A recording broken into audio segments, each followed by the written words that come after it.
Ok, vamos fazer um exercício de imaginação aqui. Pensa só, e se de um segundo para o outro, sem nenhum aviso, a internet parasse de funcionar? E não é só na sua casa não, é no mundo inteiro ao mesmo tempo, e não é por uma horinha não, é para valer, por tempo indeterminado, um colapso total. O que aconteceria de verdade? E essa frase, olha, ela é a chave de tudo. Porque um colapso desses não seria sobre, sei lá, não poder ver um story ou mandar uma mensagem. Seria muito mais fundo. A gente está falando do desmoronamento de uma base da nossa sociedade. Algo que afeta literalmente tudo. Para a gente ter uma noção real do tamanho do estrago, vamos fazer uma espécie de linha do tempo dessa crise. A gente vai passar pelos estágios, sabe? Desde aqueles primeiros minutos de, ué, o que aconteceu? Passando pelas primeiras horas, dias, até chegar a um mês depois. Como seria? Então, vamos lá. Os primeiros momentos. A gente imagina um caos imediato, né? Mas não seria bem assim. Seria, na verdade, uma confusão silenciosa. Uma calma até meio bizarra, com todo mundo achando que, deve ser um probleminha aqui no bairro, já volta. E aí começa o que a gente pode chamar de ritual da negação. Fala a verdade, todo mundo aqui já fez isso. Primeiro passo, reiniciar o roteador. Não deu? Ok, vamos pro 4G, 5G. Nada ainda? Liga e desliga o modo avião. É quase um reflexo. E o mais doido é imaginar milhões, bilhões de pessoas fazendo exatamente a mesma coisa no mundo inteiro. Cada uma achando que o problema era só com ela. E é nesse momento que a ficha começa a cair.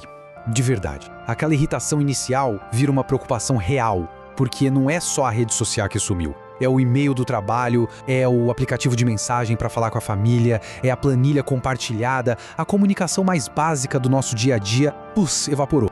Depois desse choque inicial, aí sim a crise de verdade começa a dar as caras. É o famoso efeito dominó.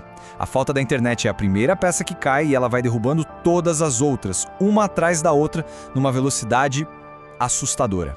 E para entender isso, a gente precisa falar dessa tal de infraestrutura invisível. Pensa assim, são todos os sistemas que rodam por trás de tudo que a gente nem vê.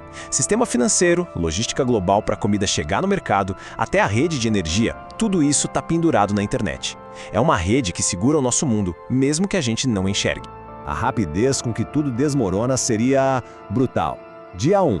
O dinheiro no banco virou só um número numa tela apagada. Não existe mais. Dia 2. As prateleiras dos supermercados começam a ficar vazias. Dia 3, a verdade, esquece. O que manda agora é o boato, a fofoca, o ouvir dizer. E aqui a gente vê as consequências práticas, no mundo real mesmo. Bolsa de valores congelada.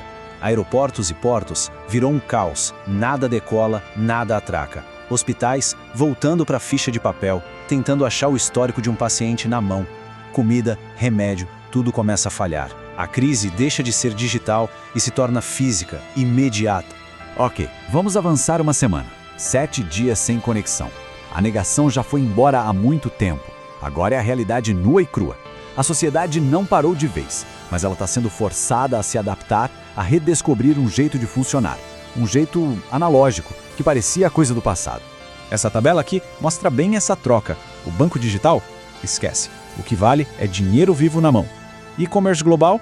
Agora é a feira do bairro, o mercado local. Trabalho remoto? Virou reunião presencial, olho no olho. E as notícias online? Bom, o rádio, aquele aparelho que muita gente nem lembrava que tinha, vira a principal fonte de informação. Só que essa adaptação toda tem um preço, e ele é psicológico. A gente está falando de uma ansiedade geral, um sentimento de isolamento que pega todo mundo. É como se fosse uma crise de abstinência coletiva, sabe? Sem aquele fluxo constante de notificação, de informação, fica difícil até de se concentrar. É um vazio estranho. E um mês depois, como estaria o mundo? Bom, ele não acabou, mas ele com certeza é outro lugar. Um lugar radicalmente diferente. Um novo normal, se aqui dá para chamar assim, já se estabeleceu.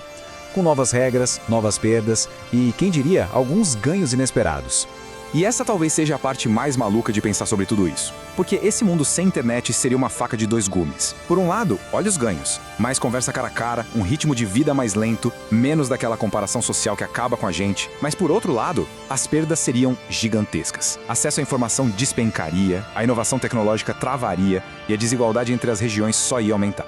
No fim das contas, quando a gente analisa tudo isso, a gente chega numa conclusão meio surpreendente. O maior impacto de tudo isso não seria a perda da tecnologia, seria a gente se dar conta do que a tecnologia tinha se tornado para nós. Essa frase diz tudo, né? O maior choque não seria econômico ou tecnológico, seria existencial. Porque o colapso ia forçar todo mundo a se encarar no espelho e perguntar: quem sou eu sem meu perfil online, sem acesso a qualquer informação na ponta dos dedos, sem minhas fotos e memórias salvas na nuvem? Esse silêncio todo ia revelar umas verdades bem desconfortáveis. A gente ia perceber na pele o quanto da nossa memória a gente delegou para a nuvem. O quanto a gente desaprendeu a fazer coisas básicas, como, sei lá, ler um mapa de papel ou decorar um número de telefone. O quanto a nossa autonomia depende de uma tela. Então, depois de percorrer toda essa jornada, a gente chega na pergunta final. E olha, não é a pergunta que todo mundo espera.